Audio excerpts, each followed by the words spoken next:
Welcome back to my channel. So இந்த பிளாகை வந்து நான் எங்கே போயிட்டுருக்கேன்னு பார்த்தீங்கன்னா, கரெக்டாக வந்து அப்பா வந்து ஒரு ஹெல்ப் கேட்டார். ஸோ வந்து ஆள் வாடா கொஞ்சம் ஹெல்ப் பண்ணுறாரு அப்படின்னு சொல்லி, ஸோ அவர் வந்து ஹெல்ப் பண்ண போயிட்டுருக்கேன்.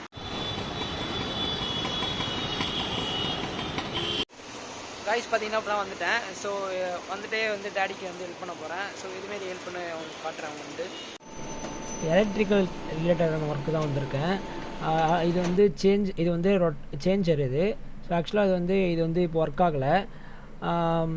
போன வாட்டி வந்து இந்த இபி லைனில் வந்து சேஞ்ச் பண்ணுவோம் நாங்கள். ஆக்சுவலாக அதுவும் வந்து ஆர்டர் போட்டு தான் வாங்கினோம். இப்போவும் வந்து இது கிடைக்காது. இப்போ இன்றைக்கி வந்து நாங்கள் என்ன பண்ண போகிறோன்னா, இந்த லைன் எல்லாமே டேரெக்ட் பண்ணி விட்டுற போகிறோம். டேரெக்ட் பண்ணிவிட்டு இபியில் டேரெக்டாக கனெக்ஷன் பண்ணிவிட்டு இந்த சேஞ்சரை எடுத்துகிட்டு போயிட்டு இதே மாடலில் வந்து நம்ம கேட்டு வாங்கினா தான் கிடைக்கும். ஸோ போன வாட்டி வந்து இதேமாரி சேஞ்சர் வந்து நாங்கள் வந்து இங்கே மாற்றிருந்தோம். ஸோ அதுவும் ஆர்டர் போட்டு வாங்கினதுனால ஸோ இது வந்து கிடைக்கிறதுக்கு கொஞ்சம் டிமாண்டாக தான் இருக்குது மார்க்கெட்டில். ஸோ இந்த சேஞ்சரை எடுத்துகிட்டு போயிட்டு இதே போல் வந்து நம்ம மாடலில் வந்து வாங்கணும். நேற்று வந்து ஜென்ரேட்டரில் வந்து ஓடிருக்காங்க. ஃபுல்லாக வந்து அப்ராக்சிமேட்டாக வந்து ஒரு 50 லிட்டர் டீசல்ஸ் வந்து ஓடி இருக்குன்னு சொன்னாங்க. ஒரு நாளைக்கு வந்து 5000 சார்ஜ் ஆகிருக்கும் ஜென்ரேட்டரில் ஓட்டுறதுனால. ஸோ அதனால் வந்து அவங்களுக்கு வந்து ரொட்டேட் பண்ண, அதாவது சேஞ்சர் வந்து ஒர்க் ஆகாதனால வந்து அவங்களுக்கு வந்து இபி லைனுக்கு வந்து டேரெக்டாக வந்து சேஞ்ச் பண்ண முடியல. அது வந்து ஆக்சுவலாக வந்து ஜென்ரேட்டர்லேயே வந்து ரொட்டேட்டர் இருந்ததுனால இபிக்கு வந்து ஸ்விட்ச் பண்ணால் ஒர்க் ஆகலை. ஸோ அதனால் வந்து அவங்க ஜென்ரேட்டர்லேயே வச்சு வந்து ஓட்ட முடியாது. ஸோ அதனால் நாங்கள் என்ன பண்ணோம்னா டேரெக்டாக இபி லைனுக்கு மாற்றிட்டோம். காய்ஸ் இந்த டீசல் டேங்க் பாருங்கள் எப்படி இருக்குன்னு சொல்லிட்டு, இதான் டீசல் டேங்கா. லைன் பாருங்கள், இங்கேருந்து அப்படியே இப்படி போயிட்டு அப்படியே வந்து இந்த ஜென்ரேட்டர் இருக்கும். இது ஓப்பன் பண்ணி காட்டுறோம். ஆன்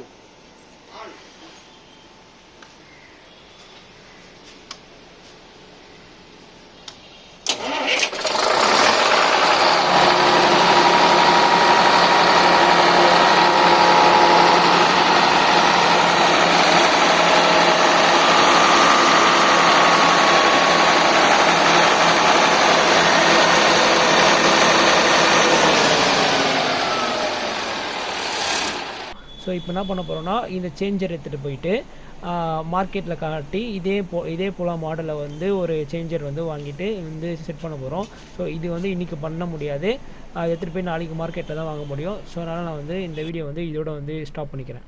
நேற்று எடுத்த வீடியோவில் வந்து நம்ம சேஞ்சரை வந்து ரிமூவ் பண்ணியிருப்போம். ரிமூவ் பண்ணிவிட்டு அது வந்து நான் மார்க்கெட்டில் போயிட்டு வந்து மாடல் காமிச்சு வந்து வாங்கணும்னு சொல்லியிருந்தேன். ஸோ ஆக்சுவலாக வந்து இன்றைக்கி வாங்கிட்டு வந்துட்டாங்களாம். ஸோ அதை வந்து நம்ம எப்படி வந்து இன்றைக்கி ஃபிக்ஸ் பண்ணுறதுன்னு பார்க்கலாம். காய்ஸ் இப்போ வந்து நான் வந்துட்டேன். ஸோ போயிட்டு அந்த இபி லைன் கிட்ட போய் பார்ப்போம் என்ன பண்ணுறாங்கன்னு சொல்லிட்டு. காய்ஸ் இப்போ ஆர்டர் பண்ணது வந்து இப்போ வந்திருக்கு. நம்ம வந்து பிரிக்கலாம்.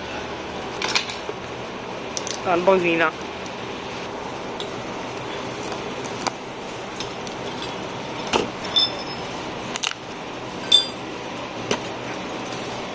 அவ்வளோதான் அன்பாக்சிங்.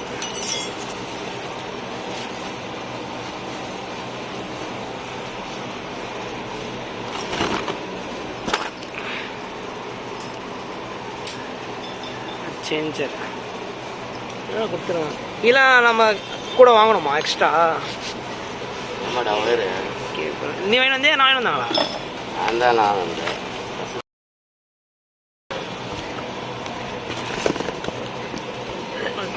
ரவுட்டர் சுவிட்ச் எழுந்திருக்கேன்.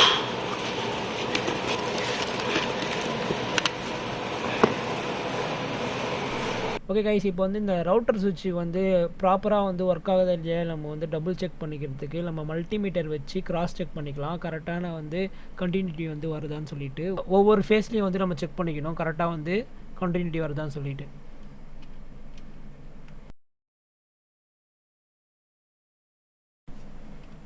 ஸோ நேற்று டைரக்ட் பண்ணி விட்ட இபி லைனை வந்து இப்போ வந்து ரிமூவ் பண்ணிவிட்டு நம்ம ரவுட்டர் சுவிட்ச் வந்து ஃபிக்ஸ் பண்ண போகிறோம்.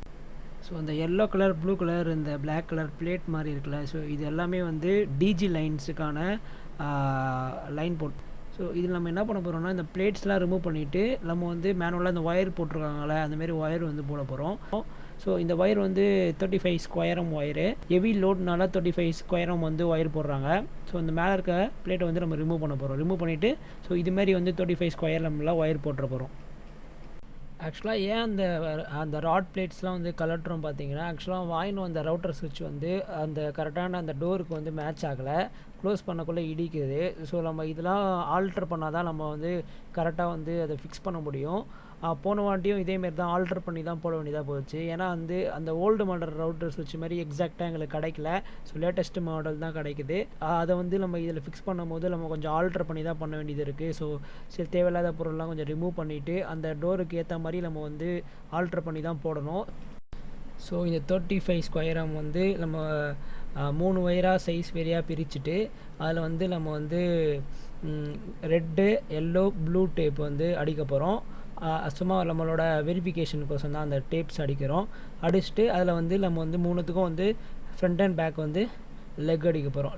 ஸோ இதுதான் அது ஒரு grip மாதிரி கொடுக்கும் ஒயருக்கு. நம்ம வந்து ஈஸியாக வந்து இதில் போல்ட் நட் போட்டு வந்து டைட் பண்ணலாம். ஓகேவா? ஸோ இது வந்து நம்ம வந்து எல்லா ஒயருக்கும் வந்து ஃப்ரண்ட் அண்ட் பேக் வந்து போட போகிறோம். மொத்தம் வந்து 3 ஒயரு, மொத்தம் வந்து 6 லெக்ஸ் வந்து நம்ம அடிக்க போகிறோம். ஸோ முக்கியமான விஷயம் என்னென்னா, லெக் அடிக்கும் போது அந்த லெக் வந்து லூஸாகவோ இல்லை ஆடிட்டோ இருக்கக்கூடாது. அப்படி இருந்துச்சுன்னா வந்து ஸ்பார்க் வரும் லைன் வந்து லோடு போகும்போது. ஸோ அதனால் மேக் ஷுர் வந்து ரொம்ப டைட்டாக இருக்க மாதிரி பார்த்துக்கணும். அதான் நமக்கு சேஃபு, எல்லாேருக்கும் சேஃபு. ஸோ அது வந்து லெக் அடிக்கும் போது கொஞ்சம் டைட்டாக க்ரிப்பாக அடிக்கணும். அதாவது அந்த ஆடாத மாதிரி அடிக்கணும், ஷேக்கே இருக்கக்கூடாது. ஸோ அதுமாரி நம்ம டைட்டாக கொடுத்தீங்கன்னா உங்களுக்கு வந்து எந்த ப்ராப்ளமும் வராது. ஸோ நான் இப்போ சொன்ன மாதிரி வந்து எல்லா ஒயருக்கும் வந்து கலர் வேரியஸாக வந்து பிரித்து வைக்க போகிறேன். எல்லாத்துக்கும் வந்து அது அந்த நேட்டிவ் கலர் வந்து டேப் அடிச்சிட போகிறேன்.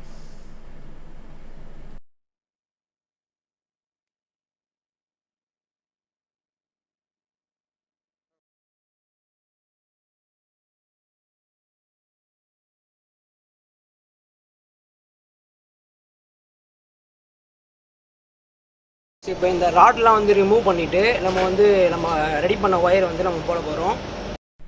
ஓகே, இப்போ வந்து ரவுட்டர் சுவிட்சை வந்து ஃபிக்ஸ் பண்ணிட்டோம். ரவுட்டர் சுவிட்சை வந்து ஃபிக்ஸ் பண்ணி டோர் வந்து கரெக்டாக க்ளோஸ் ஆக செக் பண்ணுறோம். ஆக்சுவலாக வந்து 1 வந்து இபி, 2 வந்து டிஜி, சென்டர் வந்து ஆஃபு. ஸோ அதுதான் வந்து செக் பண்ணுறோம் கரெக்டாக வந்து ரொட்டேட் ஆகுதான்னு சொல்லிட்டு. ஸோ இந்த ரவுட்டர் சுவிட்சில் வந்து லைனாக வந்து பார்த்திங்கன்னா நியூட்ரல், அப்புறம் 3 ஃபேஸ் ஒயர் வந்து கொடுத்தாச்சு. இது வந்து ஃபஸ்ட்டு இந்த 3 தெரியுது அவங்களுக்கு 3 போல்ட் நட்டு, இது எல்லாமே வந்து ஃபேஸ் 1, அதாவது இபிக்கான லைன்ஸ். இப்போ கொடுத்தது எல்லாமே இபிக்கான நியூட்ரல், அப்புறம் இபிக்கான 3 phase red, yellow, blue. So பின்னால் அவங்களுக்கு தெரியுதான்னு தெரியல, பின்னால் வந்து 3 போல்டு தெரியுது பாருங்கள், அது வந்து டிஜி. ஓகேவா? இது வந்து அவுட்டு, இந்த ரைட் சைடில் இருக்குது அவுட்டு. ஸோ பார்த்தீங்கன்னா பேக்லேயே வந்து ஜென்ரேட்டர் லைனாக வந்து கொடுத்தாச்சு, ஃபேஸ் நியூட்ரல். அதேமாரி அந்த பிளேட் வந்து ரிமூவ் பண்ணிட்டோம். ரிமூவ் பண்ணிவிட்டு நம்ம டிஜியோட லைனை வந்து டைரெக்டாக வந்து கீழே வந்து கொடுத்தாச்சு. பார்த்தா தெரிஞ்சிருக்கும், செகண்டாக போட்டிருக்கோம் பாருங்கள், ஃபேஸ் 2ல் இருக்கிறது டிஜி லைன். அது அப்படியே வந்து கீழே வந்திருக்கும். கீழே வந்து அந்த ராடை எடுத்துகிட்டு அதுக்கு பதிலாக இதை ரீப்ளேஸ் பண்ணிடுவோம்.